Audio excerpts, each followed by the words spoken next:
अस्सलामु अलैकुम वरहमतुल्लाहि वबरकातुहू। प्रोफेसर डॉक्टर सगीर अहमद सगीर मेरे सामने मौजूद हैं।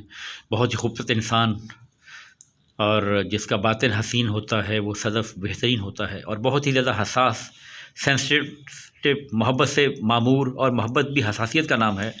और मुझे हुजूर कुछ ऐसा गुमान पड़ता है, निगाह से भी बदन पर निशान पड़ता है। तो क्या फरमाएंगे? पौधे भी बोलते हैं, महसूस करते हैं, सुनते हैं। वो जो अदम ने कहा था, ज़ाविया ख़्याल आपकी नज़र के शबनम व गुल के नरम लहजे में राज़दारों से बात करती है। कितनी चंचल है फ़ितरत कम गो, कितनी चंचल है फ़ितरत कम गो, किन इशारों में बात करती है। तो क्या इशारे हैं पौधों के, क्या कहते हैं हमसे वो? जिस तरह से ये एनिमल्स और ह्यूमंस इनमें सेंसिटिविटी होती है, महसूस करते हैं, इनकी तरह बिल्कुल मैंने देखा है कि यूनिसेलुलर जो ऑर्गेनिजम्स हैं, लाइक जो पैरामीशियम वगैरह हैं, वो भी महसूस करते हैं। उनमें जियोटैक्सिस और रियोटैक्सिस और कीमोटैक्सिस ये फिनोमिनन पाए जाते हैं। केमिकल्स से दूर भागते हैं, केमिकल की तरफ आते हैं, वगैरह वगैरह। ये तो आपने सुना ही होगा कि ये जो मक्खियाँ हैं और जो बाकी जो होते हैं इंसेक्ट्स हैं, उनमें बहुत ज़्यादा ये सेंसिटिविटी होती है इसकी, और इसको रिस्पॉन्स करने की सलाहियत भी बहुत ज़्यादा होती है।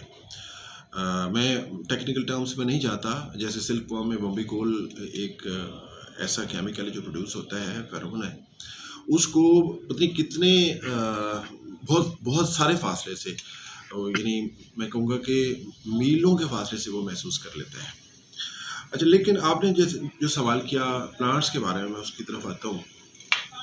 जो प्लांट्स हैं इनमें सेंसिटिविटी होती है। अच्छा, ये एक तो आपने छुई मुई का पौधा सुन रखा है। उसमें ये होता है कि आप उसको टच करते हैं तो वो सिकुड़ जाता है, ठीक है। उसको पंजाबी और सराइकी में शर्म बूटी कहते हैं, ठीक है। वो शर्म आ जाती है, इकट्ठे कर लेती है। खैर, उसके केमिकल एस्पेक्ट की तरफ मैं नहीं जाऊँगा कि वो उसके केमिकल क्या रीज़न होती है।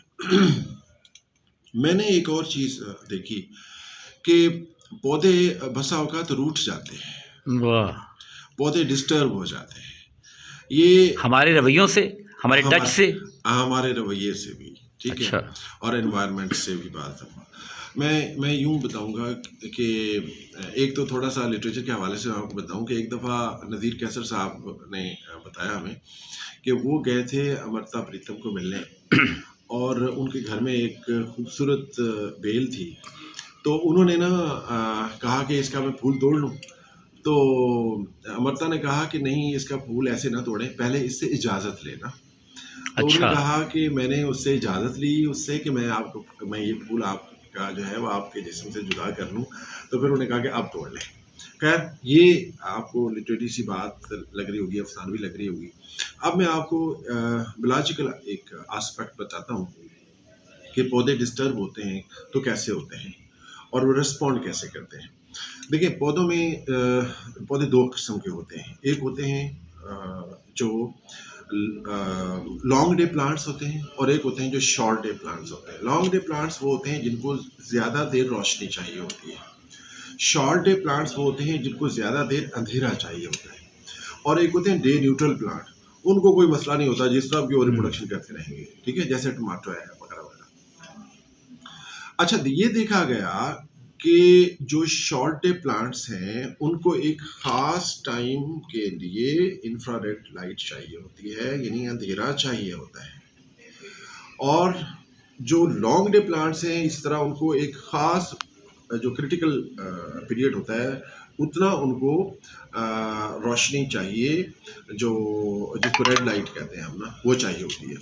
अच्छा, अगर वो आप उनको फ़र्ज़ करें, हम कहते हैं कि कम से कम उनको हम फ़र्ज़ करें 8 घंटे अगर उनको चाहिए, कम से कम, ठीक है। अगर आप उनको 7.5 घंटे आपने उनको रेड लाइट दी है, या ये जो लाइट है ये वाली दी है, और दरमियान में आपने सिर्फ 2 मिनट या 3 मिनट के लिए इंफ्रारेड लाइट दे दी है या अंधेरा कर दिया है, यूं कहिए, ठीक है। और फिर वो आपने उनके 8 घंटे या 10 घंटे जितना उनका चाहिए वो आपने उसको लाइट दे दी है, तो वो डिस्टर्ब हो जाते हैं।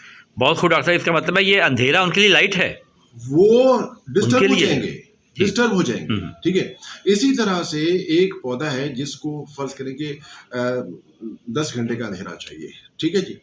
आप 10 घंटे का अंधेरा उसको यूं करते हैं कि 9 घंटे का अंधेरा दे के दरमियान में आप अगर 5 मिनट या 10 मिनट आप उनको लाइट पीरियड में रख देते हैं या लाइट उन पे दे देते हैं, ठीक है। ये एक्सपेरिमेंटली प्रूव्ड है। ये 1921, 22, 23 में ये एक्सपेरिमेंट हो गए थे। जी। क्या सितम है कि 1921, 22 में हमने एक्सपेरिमेंट क्यों ना किया, एलर्ड और गार्नर ने एक्सपेरिमेंट किया था, हमने क्यों ना किया। किसी मोहम्मद तुफैल का नाम क्यों नहीं आता, किसी हाजी मोहम्मदीन का नाम क्यों नहीं आता। उसकी रीज़न ये है कि हम लोग इंतज़ामी तौर पे हम प्रमोट नहीं करते एक्सपेरिमेंट करने वालों को, वरना मोहम्मदीन का भी नाम होता, मोहम्मद तुफैल का नाम भी होता। खैर वापस आते हैं जी। ये एक्सपेरिमेंट किया गया कि उनको आप अंधेरा बेशक उतना दें, लेकिन दरमियान में अगर आपने रोशनी का पीरियड दे दिया तो वो क्या होते हैं, वो डिस्टर्ब हो जाते हैं। अच्छा। और वो पौधा रिप्रोडक्शन नहीं करेगा, वो पौधा रिप्रोडक्शन नहीं करेगा। इससे मैंने ये समझा कि पौधे को एक खास वक्त जागने का चाहिए होता है और ख़ास वक्त सोने का चाहिए होता है। बहुत अच्छा। अगर आप उनके जागने के पीरियड को डिस्टर्ब कर दें या उनके सोने के पीरियड को डिस्टर्ब कर दें या उनको जो रोशनी चाहिए या उनको जितना अंधेरा चाहिए उसका तसलसल अगर आप तोड़ेंगे तो पौधा रिप्रोडक्शन नहीं करता। क्या करता है, पौधा रूठ जाता है, रूठ जाता है और फिर उसको बनाना बड़ा मुश्किल हो जाएगा, बहुत मुश्किल हो जाता है। लिहाजा अगर पौधे रूठ सकते हैं तो याद रखना इंसान भी रूठ जाते हैं, और अगर इंसान रूठ सकते हैं तो आपने देखा होगा बिल्लियां जो है, ये पर्शियन बिल्लियां, ये रूठ जाती हैं, उनको मनाना पड़ता है, ठीक है। अगर ये जानवर रूठ जाते हैं, इंसान रूठ जाते हैं, तो याद रखना कि अल्लाह भी रूठ जाता है। अल्लाह ताला ने फरमाया है कि जिससे मैं रूठ जाऊंगा उससे मैं बात भी नहीं करूंगा। अल्लाह ताला हम सब का हामी नासिर हो। अगर बात अच्छी लगे तो दूसरों तक पहुंचा दें। बहुत खूब, बहुत शुक्रिया। बहुत खूब। अल्लाह आपका हामी नासिर।